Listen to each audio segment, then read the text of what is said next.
लगता है कि श्री रामचंद्र जी के बारे में और श्री कृष्ण जी के बारे में, दोनों के बारे में लिखा है, किताब लिखी है। तो मैं ये कह रहा हूं हम औरंगजेब नहीं पढ़ाएंगे, हम श्री राम पढ़ाएंगे।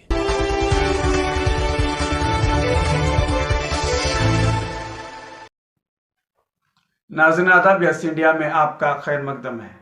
इस वक्त एक अहम खबर यह है कि अब दीनी मदारिस के निसाब में रामायण को शामिल किया जाएगा।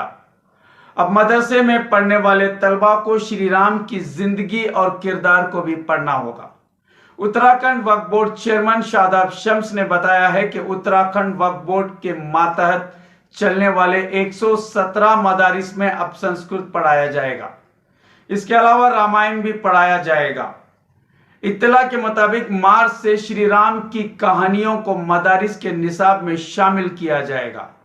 शादाब शम्स ने कहा है कि मदारिस में बच्चे औरंगजेब को नहीं बल्कि भगवान राम को पढ़ेंगे। उनका कहना है कि नबी करीम सल्लल्लाहु अलैहि वसल्लम की तालीमात के साथ साथ श्री राम की तालीमात भी मदारिस में पढ़ाई जाएंगी। फिलहाल उत्तराखंड वक्फ बोर्ड के इस फैसले की खूब पजीराई भी हो रही है। मीडिया सोर्सेज के मुताबिक कई मुस्लिम मौलवियों की जानिब से इस फैसले की मुकम्मल तायीद की जा रही है।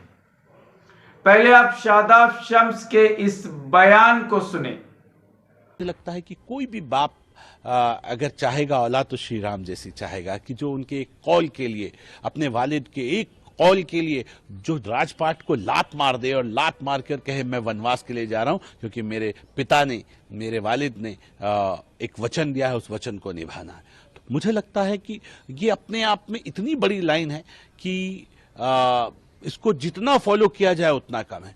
और श्री राम को लक्ष्मण जैसा भाई कौन नहीं चाहेगा? वो ऐसा भाई जो ये कहे कि मेरे भाई सब कुछ छोड़ के जा रहे हैं तो मैं भी सब त्याग दूं, मैं भी चलूंगा। तो मैं ये कह रहा हूं, क्या ऐसा भाई चाहिए किसी को? औरंगजेब जैसा भाई जो गर्दन काट दे भाई की कि इसकी गर्दन, नहीं तो ये बादशाह बन जाएगा तो मैं इसकी गर्दन उड़ा दूं? या ऐसा बेटा कौन पसंद करेगा जो अपने बाप को राजपाट के लिए सलाखों के पीछे डाल दे? तो मैं ये कह रहा हूं हम औरंगजेब नहीं पढ़ाएंगे, हम श्री राम पढ़ाएंगे और अपने नबियों को, मोहम्मद साहब को पढ़ाएंगे, सहाबाओं को पढ़ाएंगे और श्री राम को भी पढ़ाएंगे। और मैं कह रहा हूं क्यों ना पढ़ाएं? सबको अपने अपने कल्चर पे, हम कौन हैं? हम अरब नहीं हैं, हम अफगान नहीं हैं, हम मुगल नहीं हैं, हम हिंदी हैं और हमारा डीएनए श्री राम से मिलता है। हम हिंदुस्तानी हैं, तो अगर हिंदुस्तानियों को अगर श्री राम पे गर्व नहीं होगा तो किसे होगा? राम हमारे हैं, राम सबके हैं। और मुझे लगता है इसलिए हमने तय किया है कि हम जो अपने मॉडर्न मदरसे बन रहे हैं, जो मार्च से हम प्रारंभ करने जा रहे हैं, उनके अंदर हम श्री राम को भी पढ़ाएंगे। और मुझे लगता है खूबसूरत भारत अगर हमें बनाना होगा तो हम उस ट्रैक को आगे बढ़ाना होगा। न लड़ेंगे, न लड़ाएंगे, न डरेंगे, न डराएंगे। मोदी जी का श्रेष्ठ भारत बनाएंगे, उस दिशा में हम आगे बढ़।